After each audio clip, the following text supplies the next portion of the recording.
All right, just warning. Controversial video coming. I don't know how else to say this. I've made videos on this before. I think maybe one. Before we get into it, subscribe. We want to make a push for 20,000 subscribers. So if you watch our videos often, or maybe you're just popping in for the first time, let's get there. That'd be fun. It's legitimizes. We've been doing this for about 2.5 years. Have enjoyed this so much. Talking Lions football. Things are growing, and just really appreciate the community that we have here. With that being said, there was some conversation. Dan Campbell took the podium. You know, this is when coaches, some GMs talk when they're in Indy right now. And so we got to hear Dan Campbell say some words on Hendon Hooker. And it got me thinking, of course, which it always does. All right. And so I just wanted to tell you what Dan Campbell said about him. All right. Here's what he said. He said, the best I can tell you is there's growth. He said at the NFL Combine. He said, we saw growth, and that's encouraging. That's all we can ask at this point. So I don't think we entirely know where he is yet. All right? There's not enough evidence, but I know this. We saw progress, and that's what we are looking for. If you've been watching Dan Campbell press conferences, you know he's honest, right? And he's honest in two ways. He's honest with where players are legitimately at. He's honest when players aren't progressing the way they should be. He's honest when players are progressing far beyond. But he's also honest. I guess that's a lot more than two, isn't it? He's also honest in the fact that he doesn't give information that he doesn't know. Hendon Hooker started practicing in the last month of the season, basically. And they kept him around. They didn't put him back on IR, if I remember correctly. And so what that means is they wanted to be able to continue working with him because they saw something. Now, would they keep him on the roster if they just wanted him to be a backup for the next year? Probably. Would they keep him on the roster if they saw him as a career backup? Probably. But it also hints towards something more. And I think we all have this weird belief. Not all. That's not true. And I'll ask you this question too. Do you want to sign Jared Goff to a 4-year, $200 million contract extension, or a 5-year, $240 million contract extension? Do you? Do you think he's worth it? Do you have this confidence? Because I think we all know Jared Goff is a very good quarterback.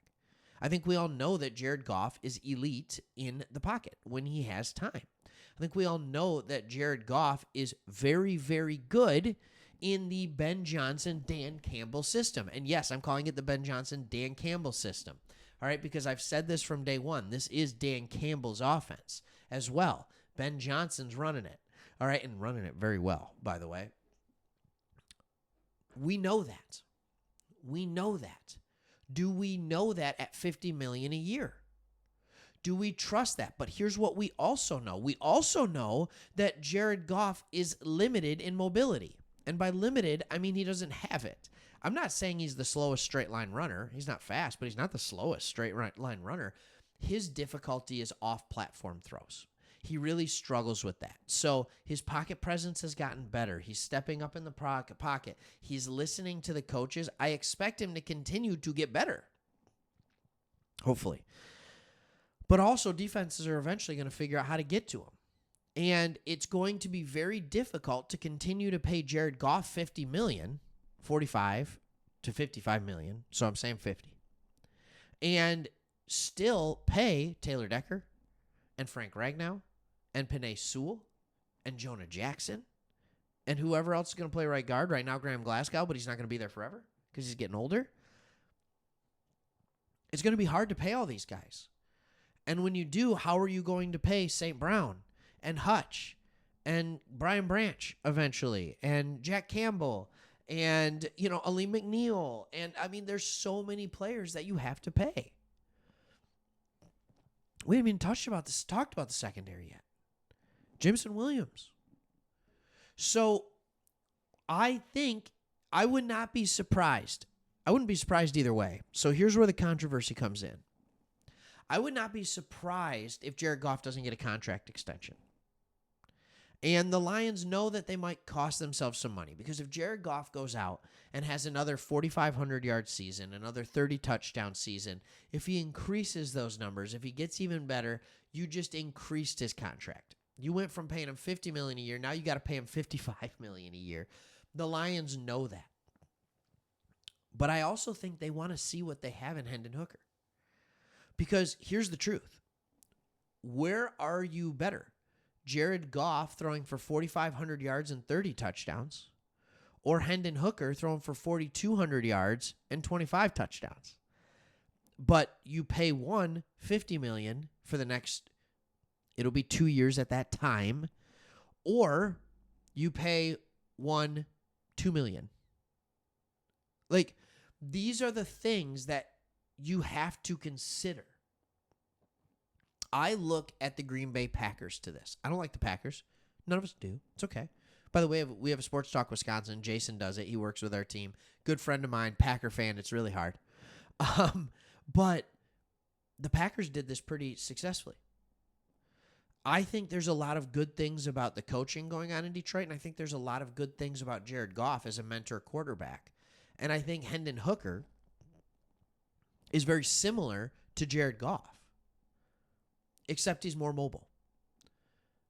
When I did comps and I was looking at it, my comparison, and I've said this before, to Hendon Hooker was Jared Goff, just more mobile. Brad Holmes saw that too. If I can see it, he can see it. And that's why he drafted him, because he saw the arm talent, he saw the accuracy, he saw the quick decision making. But it adds more. So here's what I'm willing to say.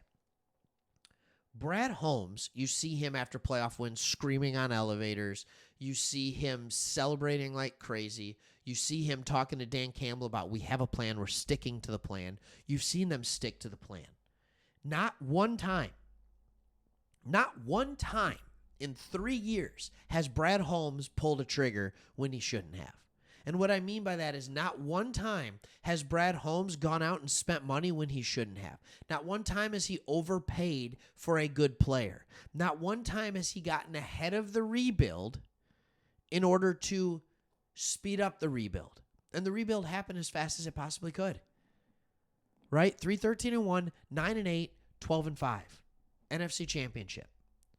That was as good as we could have hoped for in year 3. It was as good as we could have hoped for, and it got there by not going too fast on the rebuild.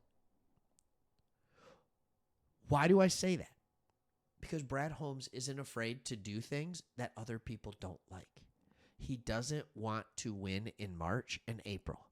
So if he does not deem signing Jared Goff to a massive contract extension as a win in December, he's not going to do it. And he hasn't done it yet. I'm not saying he won't. I just don't think it's a 90-10 that Goff gets re-signed. I think it's more of a 60-40. That's just where I'm at. All right, hope you enjoyed the video. Thanks for watching. Should we re-sign Goff? Let me know.